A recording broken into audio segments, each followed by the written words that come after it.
আজ আমরা শুনবো এমন এক ভয়ানক গল্প যেখানে স্বর্গ আর নরকের মধ্যে যুদ্ধ চলছিল। তো শেষ পর্যন্ত কে জিতেছিল চলুন শুনে আসি। এই গল্পের শুরু হয় মেক্সিকোর মরুভূমিতে খনন কাজ করতে থাকা একজন ব্যক্তিকে দেখিয়ে, যে হঠাৎ করে হিটলারের নাৎসি পতাকায় মোড়ানো একটা তলোয়ার খুঁজে পায়। সে তলোয়ারটি ধরতেই একটা অদ্ভুত শক্তি তার শরীরের নিয়ন্ত্রণ নিয়ে নেয়, যার ফলে সে নিজে থেকেই হাঁটতে শুরু করে। সে যখন রাস্তা পার হওয়ার জন্য এগিয়ে যাচ্ছিল, তখনই খুব দ্রুত গতির একটা গাড়ি তাকে ধাক্কা মারে। এই দুর্ঘটনায় গাড়িটি সম্পূর্ণ ধ্বংস হয়ে যায়, কিন্তু সেই ব্যক্তির হাতে শুধু একটা অদ্ভুত চিহ্ন দেখা যায়। সে তৎক্ষণাৎ সেখান থেকে চলে যায়, যেন কিছুই ঘটেনি। এরপর সিন শিফট হয় লস অ্যাঞ্জেলেস শহরকে দেখিয়ে, যেখানে একজন মহিলা তার মেয়ের ঘরের দরজা খুলে অবাক হয়ে যায়, কারণ সে দেখে তার মেয়ে ডাইনিদের মতো ছাদের উপর দিয়ে হাঁটছে।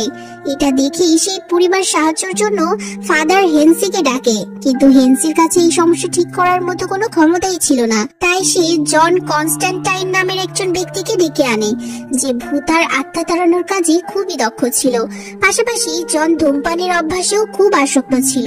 জন যখন সেই মেয়েটির ঘরে পৌঁছায়, তখন সে সঙ্গে সঙ্গে জানালার পর্দা সরিয়ে দেয়, যাতে সূর্যের আলো ভিতরে আসতে পারে।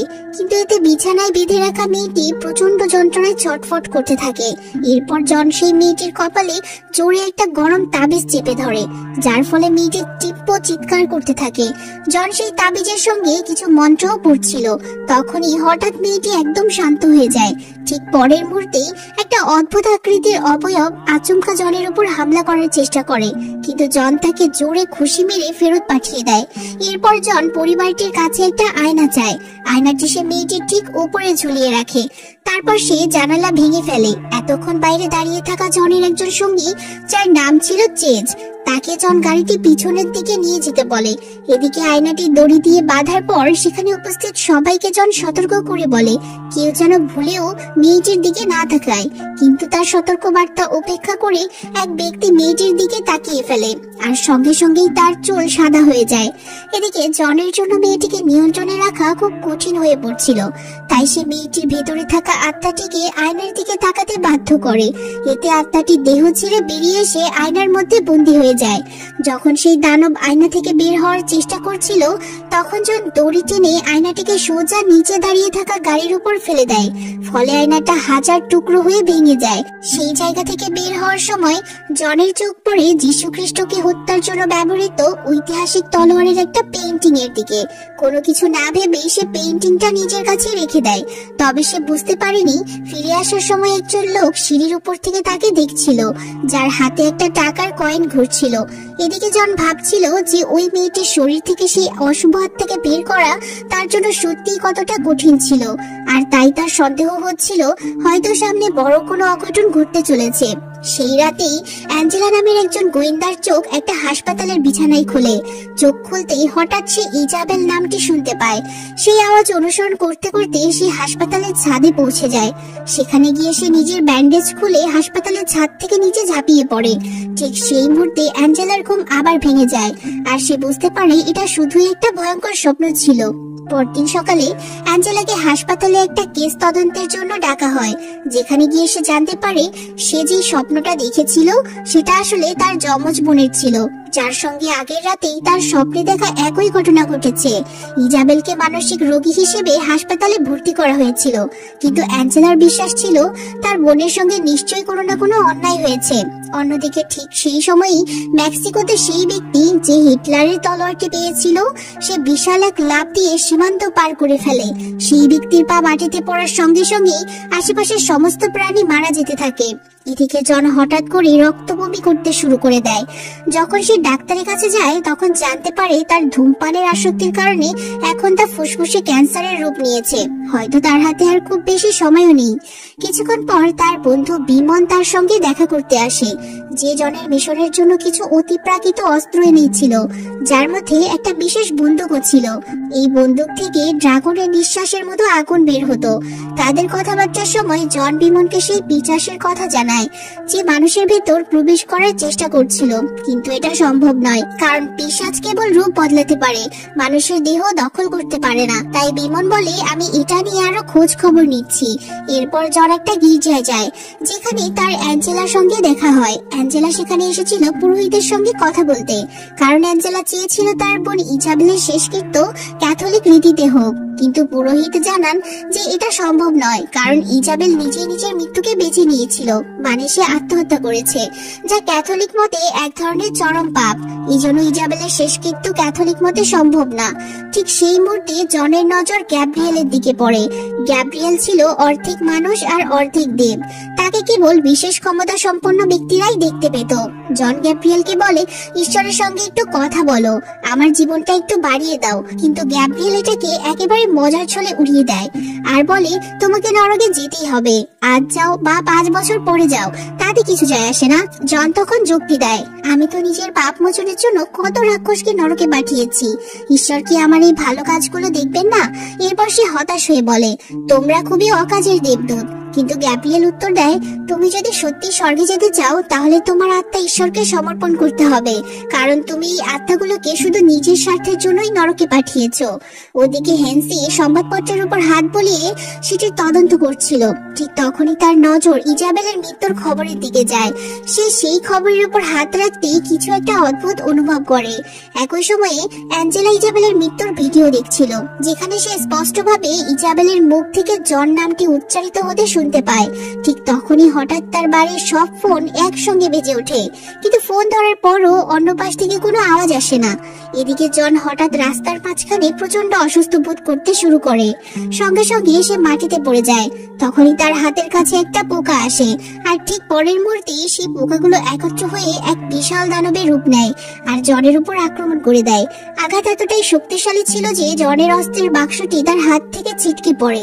এতে করে জনের পক্ষে সেই দানবকে নিয়ন্ত্রণে রাখা আরো কঠিন হয়ে পড়ছিল, কিন্তু সে কোনোভাবে নিজেকে মুক্ত করে বাক্সটি তুলতে সক্ষম হয়। কিন্তু সে কিছু করার আগে সেই দানব আবার তার উপর আক্রমণ করে, যার হাত থেকে বাঁচার জন্য জন সোজা রাস্তার দিকে দৌড় দেয়, যেখানে সে তার অস্ত্রের বাক্সটি আকাশে ছুড়ে দেয় আর সেই দানবটিকে একটা গাড়ির সামনে টেনে আনে। গাড়ির সঙ্গে ধাক্কা লাগতে সেই দানবটি ধ্বংস হয়ে যায়। এরপর জন আর জেদ সেখানে থাকা একটা মিডনাইট ক্লাবে যায়, যেখানে কেবলমাত্র অতিপ্রাকৃত ব্যক্তি সম্পন্ন লোকেরাই প্রবেশ করতে পারত। তাই শুধু জনকে ভেতরে ঢুকতে দেওয়া হয়। ভিতরে সবাই পার্টি করছিল, কিন্তু জন সেদিকে ভ্রুক্ষেপ না করে সোজা একটা ঘরে প্রবেশ করে। সেখানে জনের সাথে দেখা হয় ক্লাবের মালিক পাপা মিডনাইটের সঙ্গে, যে নিজেও একজন তান্ত্রিক ছিল, তবে সে স্বর্গ বা নরকের কোনো পক্ষই নেয়নি। জন মিডনাইটকে সেই দানবের ব্যাপারে জানায়, যে তার ওপর কিছুক্ষণ আগেই আক্রমণ করেছিল। কিন্তু মিডনাইট এই ব্যাপারটি বিশ্বাস করতেই চায় না, কারণ নিয়ম অনুসারে দানবরা কখনো পৃথিবীতে প্রবেশ করতে পারবে না। ঠিক তখনই সেই কক্ষে বেলথাজার নামে এক ব্যক্তি আসে। সেও ছিল আধা দানব। জনকে উত্ত্যক্ত করার সময় সে নিজের হাতে একটা মুদ্রা ঘোরাচ্ছিল, মানে এই হলো সেই ব্যক্তি যে সিঁড়ি থেকে একবার জনের উপর নজরদারি করেছিল। কিন্তু জন ব্যাপারটা মোটেও পছন্দ করেনি, এজন্য সে বেলথাজারকে একেবারেই পাত্তা দেয় না। কিন্তু বেলথাজার জনকে আবার উত্ত্যক্ত করতে শুরু করে, কিন্তু মিডনাইট সঙ্গে সঙ্গে তাকে থামিয়ে দেয়। হঠাৎ জনের শরীর আবার খারাপ হতে শুরু করে, যার ফলে সে সেখান থেকে চলে যায়।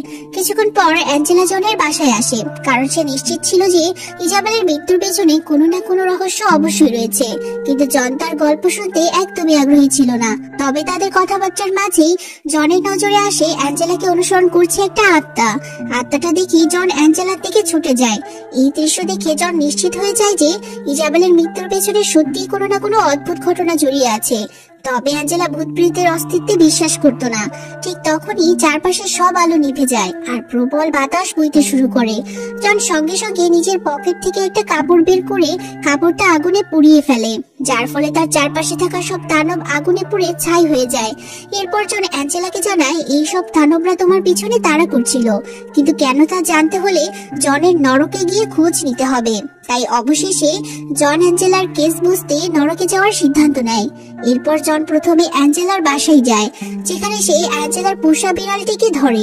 তারপর নিজের দুটো পা সে পানির মধ্যে রাখে আর অ্যাঞ্জেলাকে ঘর থেকে বেরিয়ে যেতে বলে। এরপর জন বিড়ালটির চোখের দিকে তাকিয়ে এমন একটা সংযোগ তৈরি করে যার ফলে সময় ধীরে চলতে শুরু করে, আর পরবর্তী মুহূর্তে সে নরকে পৌঁছে যায়। নিজের নিরাপত্তার জন্য জনের কাছে পবিত্র পানি ছিল এবং সে নরকে থাকা সমস্ত আত্মা ও দানবদের উপেক্ষা করে ইজাবেলকে খুঁজতে থাকে। অবশেষে যখন সে ইজাবেলকে দেখতে পায়, তখন আগের বারের মতোই সে জনের নাম নিচ্ছিল। তারপর নিজের মেডিকেল ট্যাগ খুলে নিচে লাফ দেয়। এটা দেখে জন প্রচন্ড গতিতে তার দিকে দৌড় দেয়, আর ঠিক তখনই বহু দানব তার পিছনে ধাওয়া করতে থাকে। তবে এক সময় শেষ মুহূর্তে জন দ্রুত হাত বাড়িয়ে ইজাবেলের মেডিকেল ট্যাগটি ধরে ফেলে।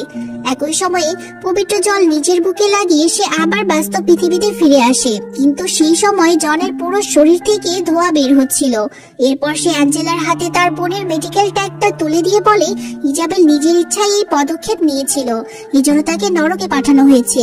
অন্যদিকে হেন্সি চুপচাপ মৃতদেহের ঘরে ইজাবেলের মৃতদেহটা দেখতে ঢুকে পড়ে, যেখানে সে ইজাবেলের স্মৃতিগুলো দেখার চেষ্টা করছিল। ইজাবেলের হাত ধরতেই একটা অদ্ভুত চিহ্ন তার হাতে চলে আসে, যা দেখে হেন্সি বেশ ভয় পেয়ে যায়। সে তৎক্ষণাৎ তার ফ্লাক্স থেকে মদ খেতে চেষ্টা করে, কিন্তু বোতলে মদ থাকার পরেও এক ফোঁটা মদও নিচে পড়ছিল না। তখনই সেই সময় একজন গার্ড তাকে ধরে ফেলে। তবুও হেন্সি কোনোভাবে এক দোকানে পৌঁছায়, আর সেখানেও সে মদ খেতে চেষ্টা করে, কিন্তু কোনো বোতল থেকেই এক ফোঁটা মদও নিচে পড়ছিল না। এরপর হেন্সি হঠাৎ করে মাটিতে পড়ে যায়, তার শ্বাস বন্ধ হতে শুরু করে। ঠিক তখনই বেলথর সেখানে পৌঁছে যায়। সে হেন্সিকে মরতে দেখে অনেক মজা পাচ্ছিল। আসলে সেই হেন্সিকে এই বিভ্রমে ফেলেছিল, যেখানে হেন্সিকে মনে হচ্ছিল যে মদের এক ফোঁটা নিচে পড়ছে না, অন্যদিকে সে গলা পর্যন্ত মদ খেয়ে পূর্ণ করে ফেলেছিল। অন্যদিকে জন অ্যাঞ্জেলাকে জানায় আসলে সে ছোট থেকে সমস্ত ভূত প্রেত দেখতে পারত, কিন্তু তখন সে এসবের কিছুই বুঝতে পারছিল না।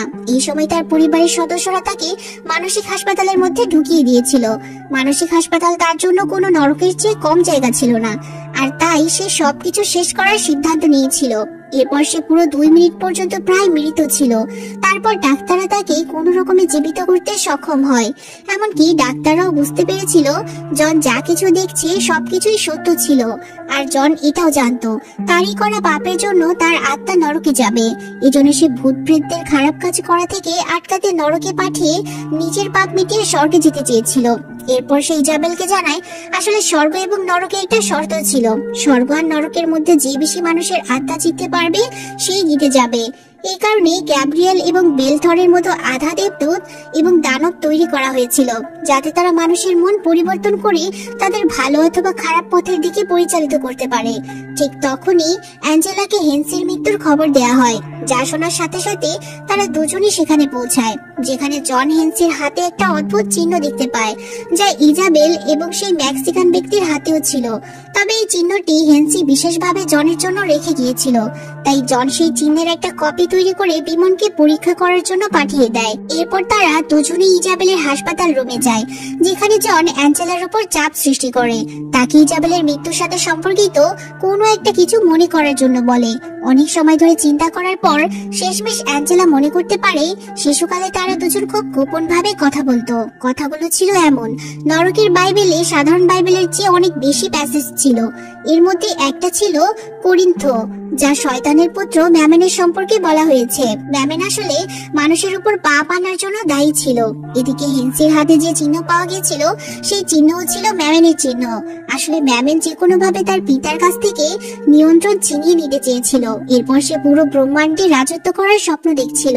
এজন্য তাকে একটি বিশেষ মানুষের প্রয়োজন ছিল, যার কাছে বিশেষ শক্তি থাকবে। অন্যদিকে বিমেন বুঝতে পারে কেউ তার দিকে আসছে এবং পরবর্তী সেকেন্ডের মধ্যেই তার চোখ থেকে পোকা বের হতে থাকে।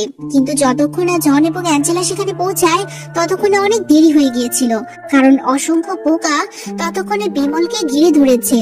অন্যদিকে তলোয়ার নিয়ে সেই ব্যক্তি একটা গাড়ি চুরির পর লস অ্যাঞ্জেলেসের দিকে যাচ্ছিল। অন্যদিকে অ্যাঞ্জেলা জনকে জানায় আসলে ইজাবেলও জনের মতোই ছোটবেলায় অনেক ভূত প্রেত দেখতো, কিন্তু যখন ইজাবেলকে মানসিক হাসপাতালে পাঠানো হয় তখন অ্যাঞ্জেলা ভূত প্রেতদের এড়াতে শুরু করে যাতে তাকে পাগলখানায় না পাঠানো হয়। কিছুদিন পর সত্যিই তার সবকিছু দেখা বন্ধ হয়ে যায়, তাই সে তার বোনকে একা হাসপাতালে রেখে যেতে পারছিল না।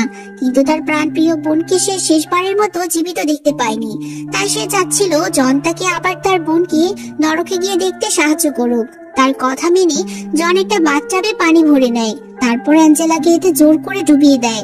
যেই মুহূর্তে অ্যাঞ্জেলার শ্বাস বন্ধ হয়ে যায় তখন সময় একেবারে ধীর হয়ে যায় এবং পরবর্তী সেকেন্ডের মধ্যেই অ্যাঞ্জেলা আবার চেতনা ফিরে পায়। আর অ্যাঞ্জেলা অদ্ভুত কিছু অনুভব করছিল। তখনই সে বিমনের অফিসে যায়, সেখানে অ্যাঞ্জেলা বেলথারের সেই মুদ্রাটা দেখতে পায়। কিছুক্ষণ পর বেলথার তার অফিসের কাছে নিজের চেহারা দেখছিল। তৎক্ষণাৎ তার উপর ড্রাগন ব্রেথ দিয়ে কেউ আক্রমণ করে দেয়। সে আর কেউ না, সে ছিল জন নিজেই। জন তার মুখে পবিত্র পানি ছিটিয়ে দেয়, যার ফলে তার মুখ পুড়ে যেতে থাকে। এরপর তাদের মধ্যে লড়াই শুরু হয়ে যায়, কিন্তু জন কোনো রকমে বেলথারকে নিচে ফেলে তার উপর বসে যায় এবং তারপর সে বাইবেল বের করে বেলথারকে হুমকি দিতে থাকে। এই দেখে ভয় পেয়ে বেলথার তাকে জানায় আসলে ম্যামেনকে পৃথিবীতে আসার জন্য স্পিয়ার অফ ডেস্টিনি প্রয়োজন। তখন অ্যাঞ্জেলাও সেখানে চলে আসে। তাকে দেখে বেলথার হাসতে থাকে। সে জানায় তাদের আসল লক্ষ্য ছিল অ্যাঞ্জেলা, যাকে জন নিজেই ঈশ্বরের কাছ থেকে ড্রাগনের শ্বাস সহ একটা গুলি ছুঁড়েছিল।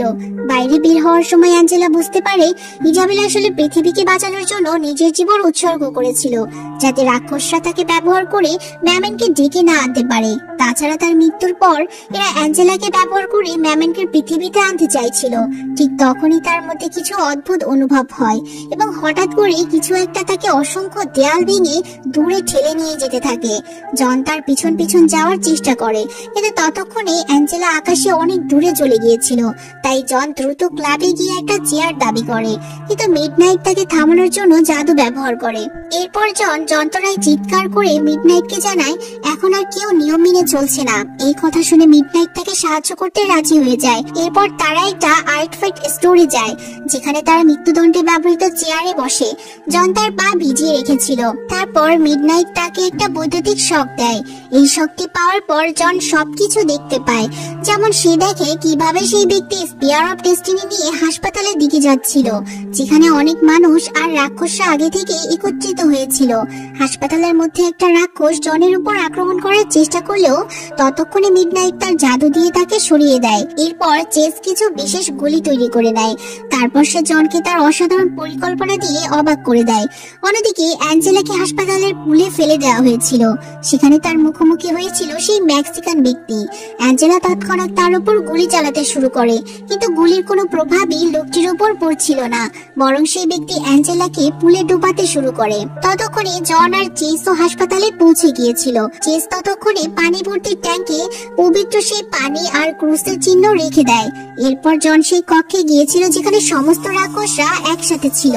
জন ফায়ার অ্যালার্মের কাছে আগুন লাগিয়ে তা অ্যাক্টিভেট করে দেয়, যার ফলে সমস্ত রাক্ষসের উপর পবিত্র পানি পড়তে শুরু করে আর তারা দুর্বল হয়ে যায়। এই সুযোগ নিয়ে জন তাদের উপর গুলি চালিয়ে দেয়, কিন্তু কিছুক্ষণের মধ্যেই তার গুলি শেষ হয়ে যায়। চেস তাকে সাহায্য করতে এগিয়ে আসে। এরপর তারা অ্যাঞ্জেলাকে খুঁজতে থাকে। ঠিক তখনই সেই মেক্সিকান ব্যক্তি অ্যাঞ্জেলাকে পানিতে ডুবিয়ে দিচ্ছিল। যখনই অ্যাঞ্জেলা নরকে পৌঁছায় তার দেখা হয় শয়তানের পুত্র ম্যামেনের সঙ্গে। সে অ্যাঞ্জেলাকে কাছে ডাকছিল। অন্যদিকে যখন জন এবং চেস পুলের কাছে পৌঁছায় তারা সেখানে সেই মেক্সিকান ব্যক্তির লাশ দেখতে পায়। তারপর জনের চোখ পড়ে অ্যাঞ্জেলার উপর। অ্যাঞ্জেলা তখন পুরোপুরি অন্য কারো অধীনে ছিল, অর্থাৎ ম্যামেনের অধীনে। কিন্তু এই সবকিছুর পরও জন তাকে মারতে চাচ্ছিল না। এখন জন অ্যাঞ্জেলাকে ঠিক করার জন্য মন্ত্র পড়তে শুরু করে, কিন্তু অ্যাঞ্জেলাই সেই মুহূর্তে তাকেও পানিতে ডুবানোর চেষ্টা করছিল।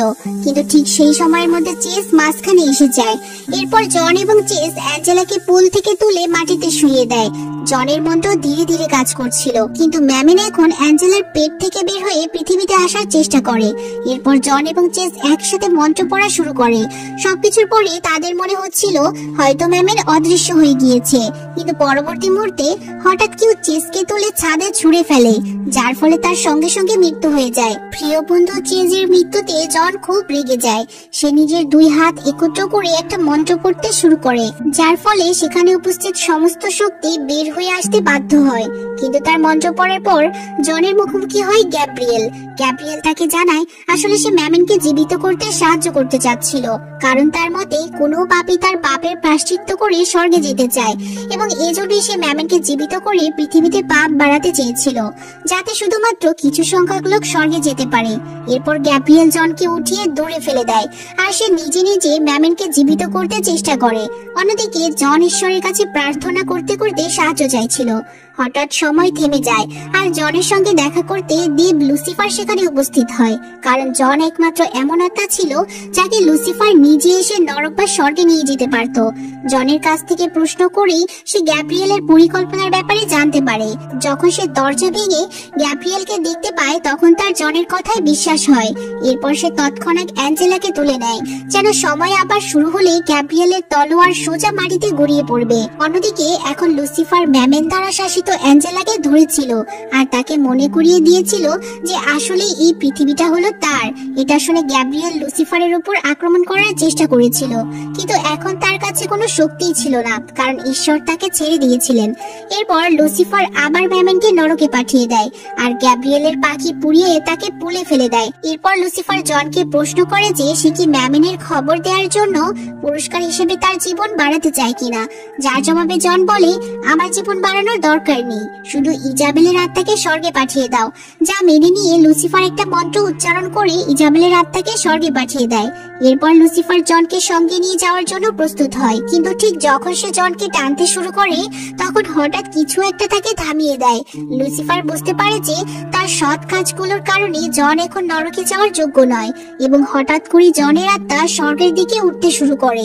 কিন্তু লুসিফার তার প্রিয় আত্মাকে এত সহজে তো যেতে দিতে পারে না, তাই সে জনের ফুসফুসে হাত ঢুকিয়ে তার ক্যান্সার বের করে নিয়ে আসে এবং তাকে আরো কিছু সময়ের জন্য জীবন উপহার দেয়।